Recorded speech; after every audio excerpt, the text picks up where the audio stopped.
In a recent video, I talked about some of the things that you need to consider when selecting a roller nut for your guitar project. And in that video, I mentioned that it didn't matter whether you're building a guitar from scratch or if you're modifying an existing guitar. You've got to make sure that you pay attention to certain specific details, otherwise the guitar may not work properly. Now, if you want to know what those details are, you can go back and watch that video. I'll post a link up above so you can do that. In this video, what I want to talk about is roller bridges, because roller bridges, like the roller nuts, there are certain things that you have to consider if you're going to be equipping your guitar project with a roller bridge. And again, it doesn't matter whether you're building it from scratch or modifying an existing guitar. You've got to pay attention to these details, or you may find yourself in a situation where the guitar doesn't play the way you wanted it to. So what are the things that you have to consider? Well, before we get into that, I need to explain to you the most common types of roller bridges. And they basically fall into two categories. You've got your Gibson style tune-o-matic roller bridges, and then you have your Fender style roller bridges. Now, unfortunately, I don't have a Fender style roller bridge on hand to show you, but I'll post up a couple of pictures so that you can get an idea of what they look like. But with regards to the Fender style roller bridges, you've got your fixed roller bridges, and then you've got your tremolo roller bridges. So what you have to consider is, first of all, the string height, which is the height of the string measured from the bottom of the string to the top of the guitar body when the bridge or the saddles are in their lowest position. If you're building a guitar from scratch, you can plan for this. You can design the guitar to accommodate a roller bridge, because in most cases, a roller bridge, doesn't matter what kind it is, a Gibson style tune-o-matic or a Fender style bridge, it's going to have higher saddle height, even in the lowest position.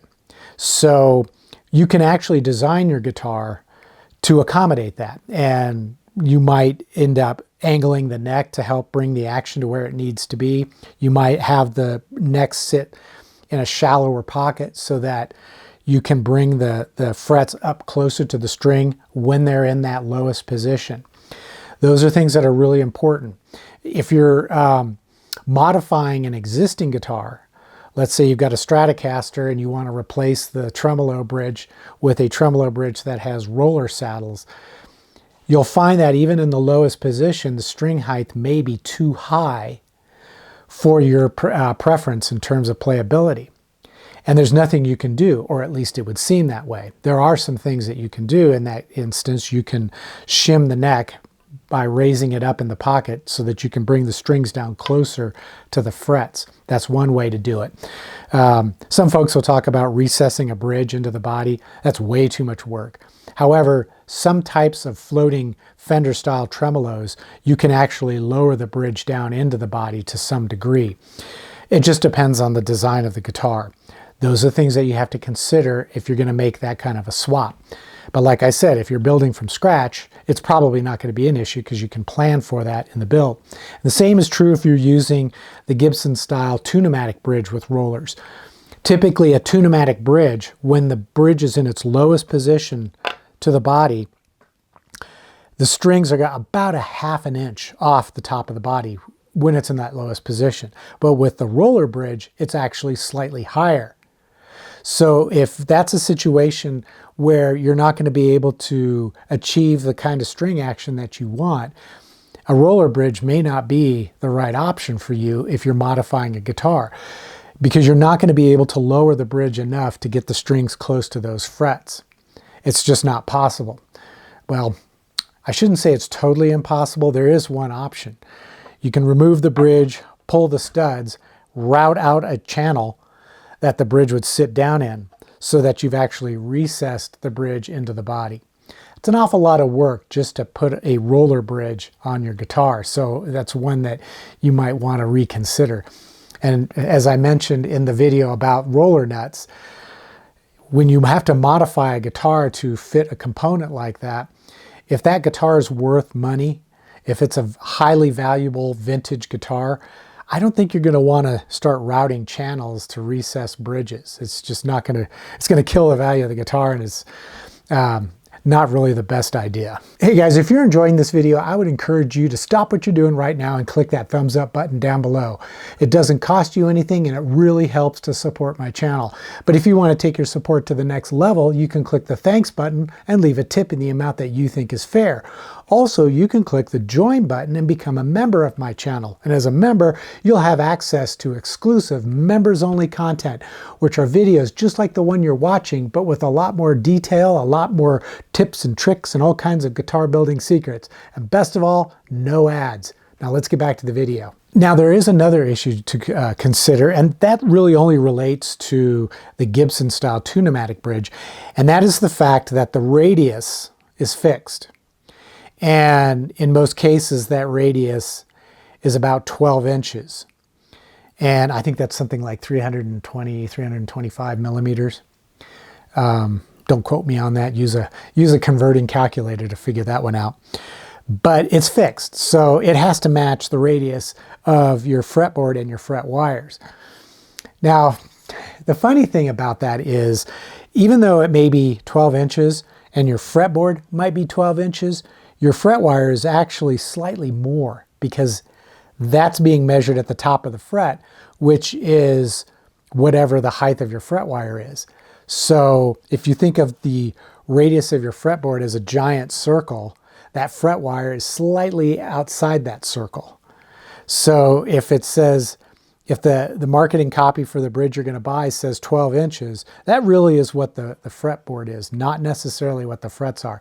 But we're really splitting hairs here because it doesn't really make that much difference. You're not really, in most cases, going to notice that this is 12 inches, whereas your fret wire may be 12.047 inches. So I wouldn't worry too much about that. But like I said, in the case of a tune-o-matic bridge, that radius is going to be fixed.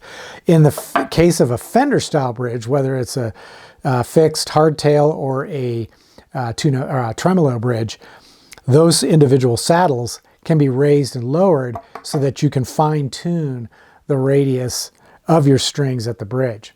That's one of the reasons why I prefer the Fender style bridge over the tune-o-matic bridge. You have that flexibility. So not only can you adjust the saddles back and forth for intonation, you can adjust them individually for string height. And that can make a world of difference, especially with certain types of guitar players. Now another extra tip, and really I'm not even sure I would call this a tip because in my view, it should pretty well be obvious that the start of the scale or the end of the scale, depending on how you view that at the bridge, it's going to occur right in the very top center of that roller. However, unlike the roller nut, which is fixed and you can't change that position of the rollers, with the rollers on a guitar bridge, you certainly can. You can move them back and forth. There is range of adjustability to allow for intonation.